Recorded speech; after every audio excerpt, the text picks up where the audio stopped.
Hi, I'm Mike, owner of the In Groove in Phoenix, Arizona. Today I'm doing the new arrival video for February 18th, 2022, and this is the biggest new arrival video of the year thus far. A lot of great titles. I got a huge restock from Speaker's Corner, Japanese import stuff, Blue Note stuff, audiophile represses. It's a pretty good week overall. But let's start off with the pre-orders that came out or were announced this week. First is two Blue Note Tone Poet titles. Hank Mobley's Curtain Call, fantastic record. And Lee Morgan's Tipping the Scales. Those are both coming out April 1st. It's kind of nice. If you noticed, it seems like they're really ratcheting up the Tone Poet stuff. There was like a little lull there for a while. But now we're getting on to a pretty furious pace of, it seems like maybe 2 a month. And I think that was their goal originally, was to do 2 a month. But it seemed like that was just never going to happen. But it seems like middle of the year, we're starting, the beginning of the year into the middle of the year, that seems to be, minus any travel delays, supply chain issues, whatever could come up. It seems like it's going to be the case going forward. Also, Eric Clapton, the Lockdown Sessions, that's coming out April 1st as well. It's kind of like a little box set, maybe a double disc box set, yellow vinyl.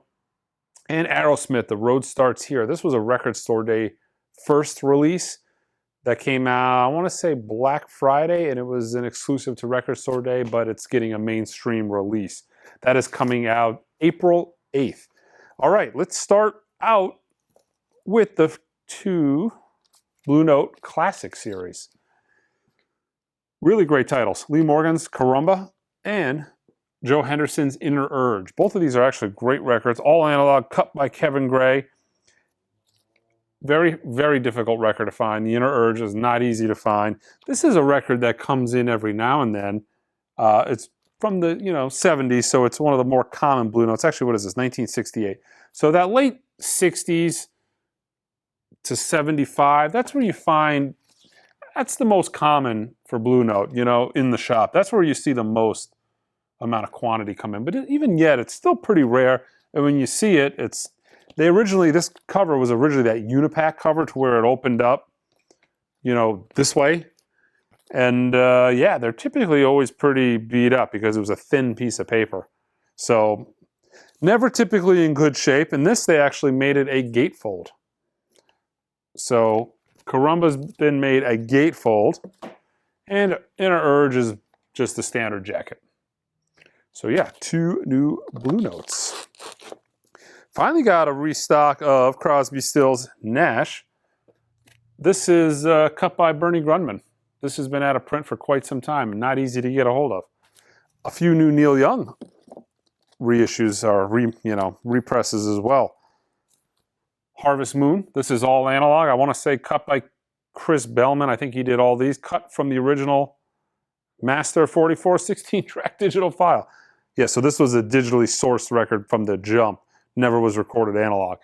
Neil, in his sparse code, is very upfront about the sourcing. So digital file sourcing on this.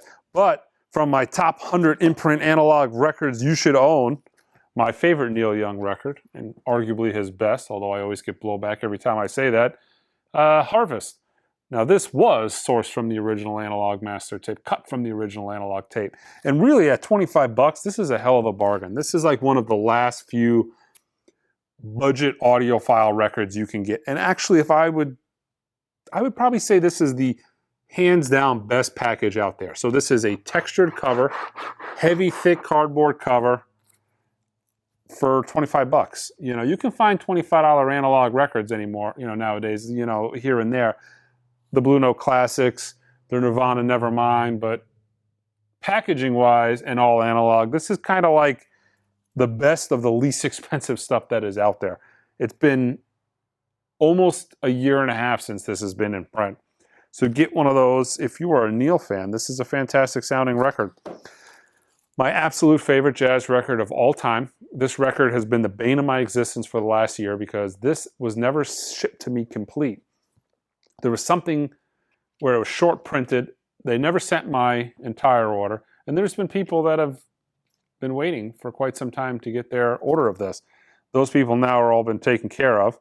I want to say it's the only Tone Poet or Blue Note Classic that I was allocated on. It was the two that came out.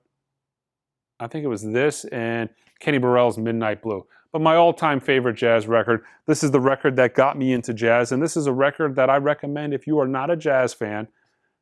You can start here, and if you like the genre, this is a very, if you like this record, you'll find, for me it was, I found this record, I put it on, I heard nothing like that before in my life. I was young, of course, so I didn't have much of a frame of reference, but for me it was like, this is jazz?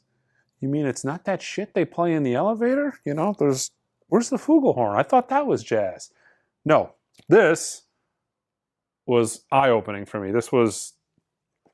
I heard this and I couldn't stop playing it. I played it all the time. And I wanted to find everything that sounded like this. And it really, for me, this was the gateway drug into this very expensive rabbit hole that I have now gone down years later. But Art Blakey's Moanin', Art Blakey and the Jazz Messenger, all analog, cut by Kevin Gray. I can't recommend this record highly enough. The title track Moanin' was, for the jazz world was a hit. But Drum Thunder, the Drum Thunder suite on this is, just a sonic marvel. It's absolutely fantastic. I cannot recommend this enough. If you do not have it, or you're not a jazz fan, if you're going to try one record, even more so than, a lot of people like to recommend Dave Brubeck's Time Out or Miles Davis Kind of Blue. Those are good entry points as well for jazz. I think this is a better entry point because it's a much more lively record. If you're a rock guy, you can kind of relate to, Art's thunderous drum playing. It's kind of John Bonham, Keith Moonish, very lively, lot going on. It's a fun listen. Probably talked about that long enough. But my favorite jazz record, it might be my favorite, it's maybe my top 3 favorite records of all time, period. So, yeah. The Lost Recordings. This is a label out of, I want to say they're based in France. The record itself has been pressed in Germany. But this is a label that specializes in finding lost recordings, or, they go to old radio stations and they'll find recordings and reissue them, things that haven't been listened to in years. This is Dave Brubeck, live in Kurhaus, 1967. Joe Morello on drums still, Eugene Wright bass, Paul Desmond saxophone. He's doing Time Out, speaking of the devil, on this. I listened to clips of this online and it sounded fantastic. Now the next title I actually listened to on the record player. Man, these are really killer sounding. The recent reissue of the recent issue of Art Blakey's, Tokyo, First Flight to Tokyo, which was a lost, recently discovered Japanese concert. This, live in Schwitzwingen, 1958, sounds significantly better than that. And this is from his absolute, in my opinion, best era for Art Blakey. So 1958 has Moanin' on it, but you got Jimmy Moret on bass, Bobby Timmons, who wrote Moanin', is on piano, Benny Golson on tenor sax, and Lee Morgan on trumpet. So it is an absolutely spectacular lineup. He does Night in Tunisia and he does Moanin', 2 killer tracks. Fantastic record. Listen to it. For a live concert, wildly impressed how good this sounds. And the third title, Ella Fitzgerald, 1961. Have not listened to this or the Dave Brubeck yet, but like I said, I listened to clips online, and the clip sounded just through my little crummy, iMac, sounded extremely good. So, really looking forward to listening to these 3. They did a Sarah Vaughan and they did a classical title, a recital title that came out a couple of months ago. I think I have both of those in stock as well. All right, this. I had some of these available for pre-orders. I only got a few of these in, so I cut the pre-orders off. But I did get some titles. I did have a couple that I left over, were leftovers. because I'm always with pre-orders, I'm really, really conservative. I hate selling something as a pre-order and then not getting it. So I'm really conservative on all my pre-orders. If it's available for pre-order, man, it's a really good chance you're going to get it. I mean, we're in the high 90s percentile-wise. Very seldomly do people not get it. So I cut these off, and now I've got the extras. So it's episode 4, 5, and 6. We've got episode 4, A New Hope. Now I think these were Japanese Record Store Day exclusives, exclusive to Japan. So came out last, maybe Black Friday. But these are actually pressed in Japan. And we talked about the Japanese stuff last week. So I've got high hopes for these sonically. Now this is from the originals of these were not very good sounding, the original soundtracks to Star Wars.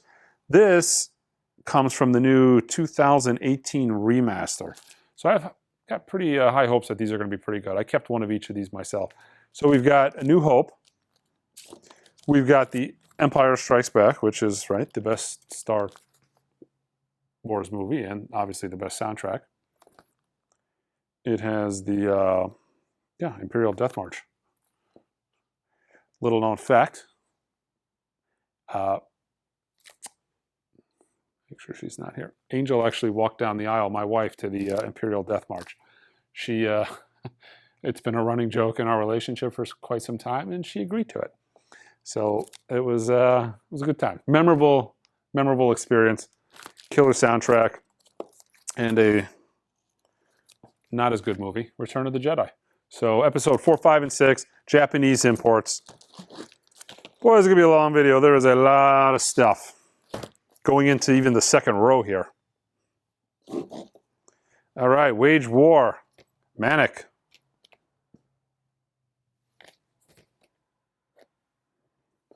All right. J.P. Cooper. She. This is on Island.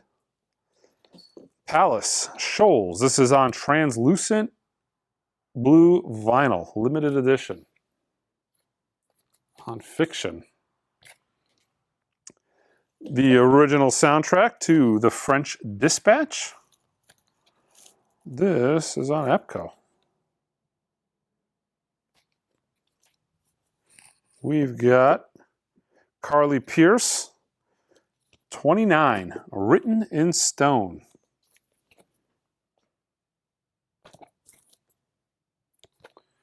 Slightly Stupid, Everything You Need, red vinyl with black splatter.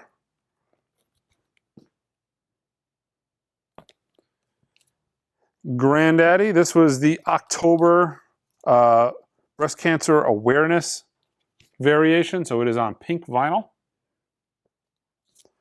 David Crosby's newest album got a vinyl release for free. Coincidentally, it is not free. $24.99. Let's see. Jason Mraz, La La La Love Songs. Featuring timeless classics.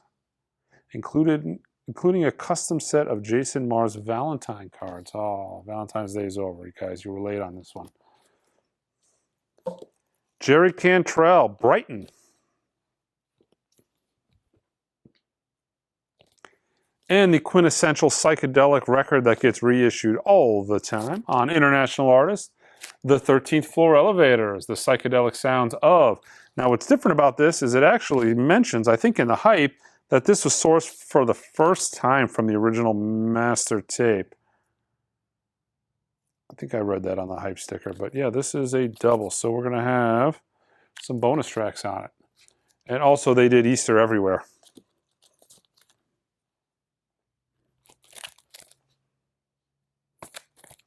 Which has not been reissued nearly as many times as their first record. The Stone Roses, self-titled.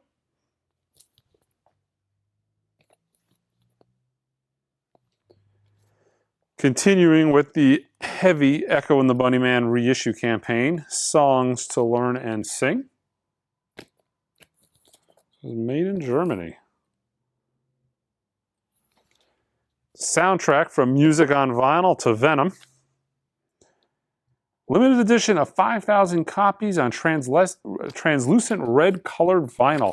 Really nice cover. You know, Music on Vinyl does a really good job with these soundtracks. It's got a spot gloss cover, you know, gatefold, although it is a single disc.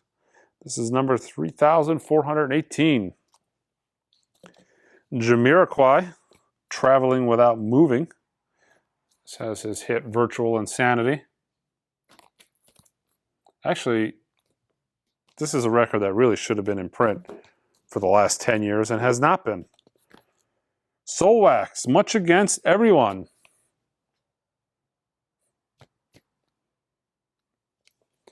Jerusalem, this is a hard rock record that goes for some buku bucks if you can ever find an original. It's on Darum originally out of the UK. That was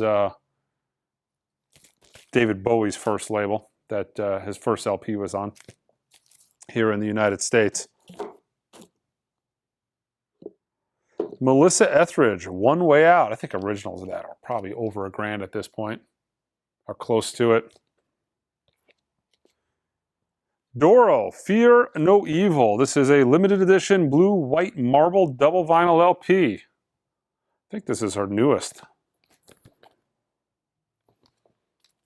The Swing Cats on limited edition yellow vinyl. Somebody told me that they did a Elvis cover album that was really good. I'm gonna have to give that a listen. New album by Beach House. Actually comes two different ways. This is a really nice packaging, both versions. So this is 2LP silver edition, classic black vinyl with double-sided poster. So it's got a nice black textured cover with the, you know, the silver foil picture frame. Then they did a box set, a little more exclusive, white texture, gold foil. It's actually a box set. 2 disc as well on colored vinyl with full color booklet and 2 exclusive posters. And for a box set, you know, it's not really that expensive, but most stuff on Sub Pop is not.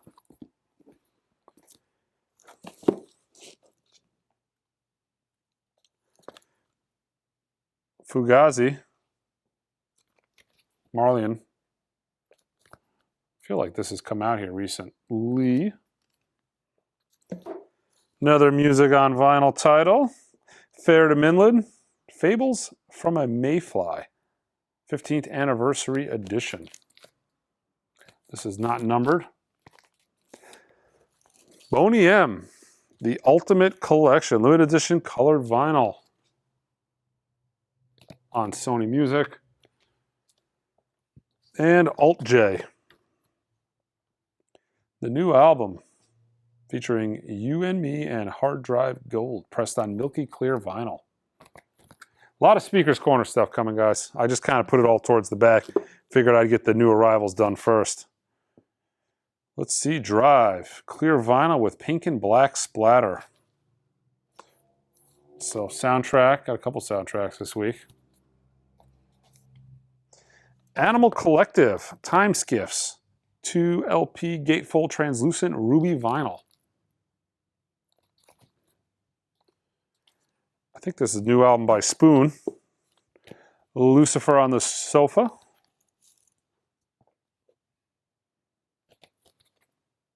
It's so confusing nowadays. It's like, is this a new album? This has 2001 on it, but this is a record they could have planned on having out in 2001. And like my Wild Times record, they tacked an extra year on to get it out.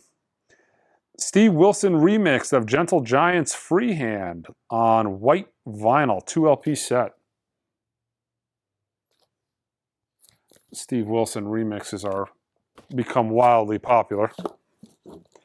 Bad Brains Quickness. This is on ORG, the audiophile label. They're pretty much reissuing most, if not all, of the Bad Brains catalog. Currents, The Way It Ends, electric blue, black, half blue splatter, limited to 1,000. The Best of the Divine Comedy. Charm Life. Limited edition. Remastered at Abbey Road Studios. White Lies. As I Try Not to Fall Apart.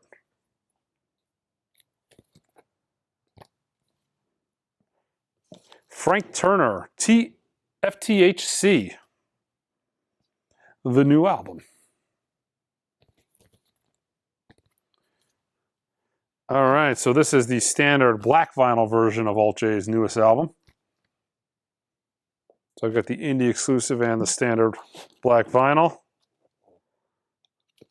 Saint Athene, 30th Anniversary Edition. Faithful reissue of the 1991 debut with original inner sleeve artwork. This is a special green vinyl pressing.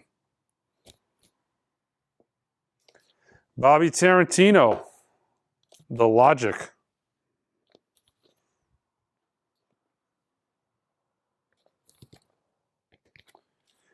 Let's see, B.B. King in London. This is a reissue from, actually, it's on Geffen. Thought this might have been a Friday. Oh, yeah, it's Friday Music. Felt like it was a Friday Music title.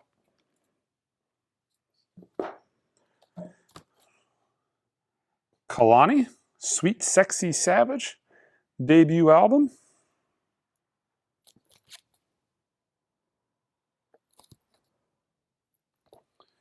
And the Circle Jerks, Wild in the Streets.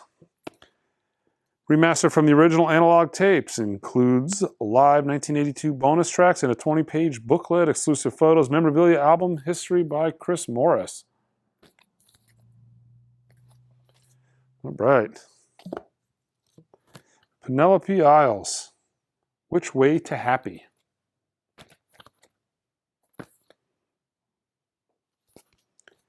And Shovels and Rope, Manticore.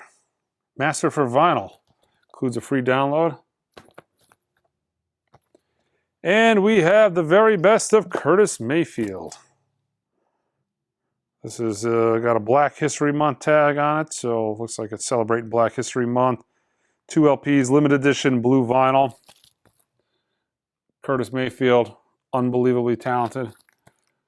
He should be celebrated every month because he is one of the all-time greats, one of my favorites.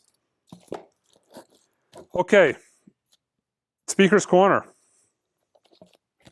We've got Dr. John, the Night Tripper, Gris. A couple new arrivals. There's a couple of new Speaker's Corner titles this week as well. The Alan Parsons Project, Eye in the Sky. Johnny Winter, self-titled.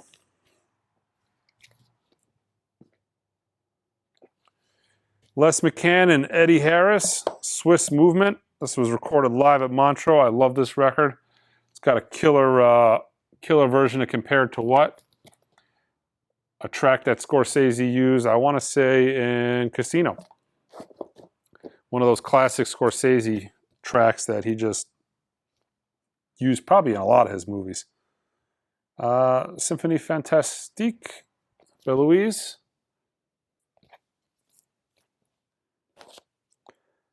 This is a recent title. I think this came out a couple months ago. John Lee Hooker sings his blues. Don't Turn From Me, Your Door. This is the new, great record, very difficult to find. Andy Bayes, Experience and Judgment. This is the new title from them this week, or maybe last week it technically came out. Restock of the Dave Brubeck Quartet at Carnegie Hall. This is a double disc. Joe Turner Rides Again.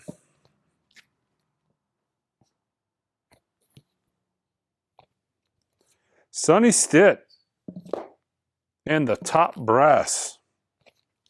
Speaker's Corner is an all analog label. I've told you guys, but for you newcomers, it's all analog label. According to their website, everything is cut using analog parts. So, you know, they don't elaborate more into that, but it's a fantastic label. I highly recommend trying a few of them. Some are better than others. You know, if you look at my top 100 imprint analog records you should own, I want to say about 10 of those titles are Speaker's Corner titles. They use Kevin Gray, one of the best mastering engineers in the world, to do a lot of their cutting. Various other cutting engineers. You'll notice a lot of the stuff that is on that list, not all, but some, a lot of it was the Kevin Gray cut stuff because he just does a killer job for them. Nina Simone sings the blues. Santana. I want to say Kevin Gray did this as well.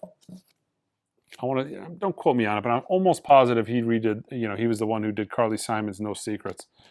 Really great sounding record. That's a really good Speaker's Corner title. More Brazilian Bird, Charlie Bird. LaCid. Classic audiophile record. Another Holst the Planets. Another audiophile favorite. They do a lot of classical stuff, which a lot of audiophile labels don't do. They don't seem to be doing too many classical titles anymore, but they definitely got found at doing a lot of classical titles in the 90s. I would say that was probably 75% of their catalog. Let's see, Art Farmer, Live at the Half Note, featuring Jim Hall.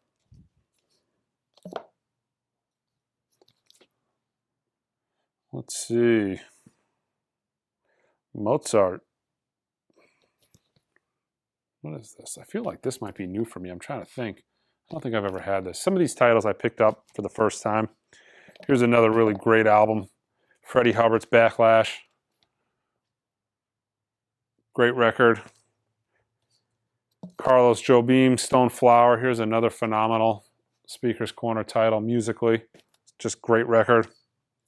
Al Di Meola, Casino.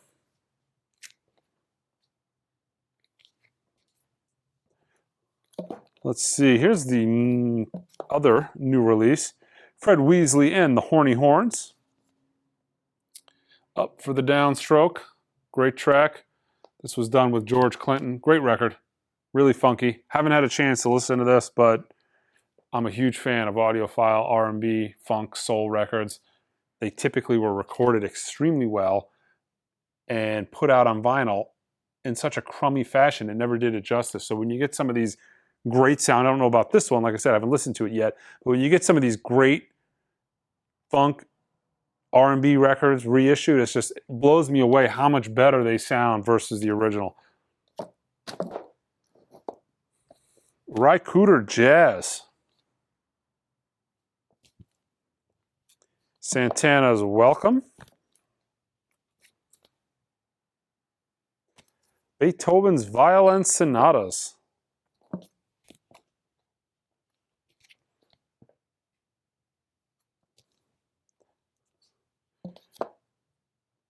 Let's see, Strauss and the Cleveland Orchestra. Symphonie Domestica.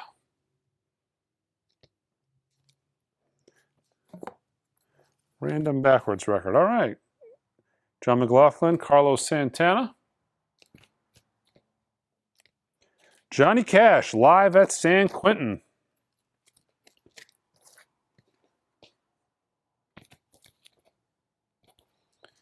We've got Harry Belafonte at Carnegie Hall. This is a double. Another timeless audiophile classic. It's been reissued in audiophile form many times. It's always been an audiophile staple. Thelonious Monk, it's Monk's Time. Aretha with the Ray Bryant Combo.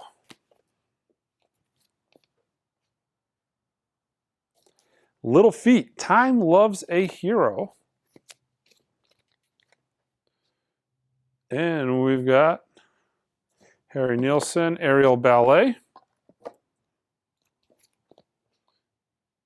And last but not least, Rycooter's Self-Titled. This has been a massive new arrival week, and I think next week is going to be pretty large as well. Got a lot of great stuff coming in. Got some stuff coming in from a lot of audiophile labels. But yeah, check us out online, guys, theingroove.com. Got some other videos planned this week, some cool announcements, some you know, news in the audiophile record world that I kind of wanted to talk about. So I'm hoping to get back to start doing some more normal videos. It's been a while. Getting adjusted with this move has been, you know, it's been time consuming, but the store's coming along. You know, I kind of figured out how I'm going to set up the walls. If you can look in the distance there, you know, we're going to probably do all CDs on that back wall. I got that tester shelf that you can kind of see off to the distance. Just wanted to make sure it was good before I ordered 10 more of them. But so yeah, we'll probably put CDs on that wall. We're going to have vinyl on the wall everywhere. I just kind of been devising how I wanted to put it on the wall bracket wise.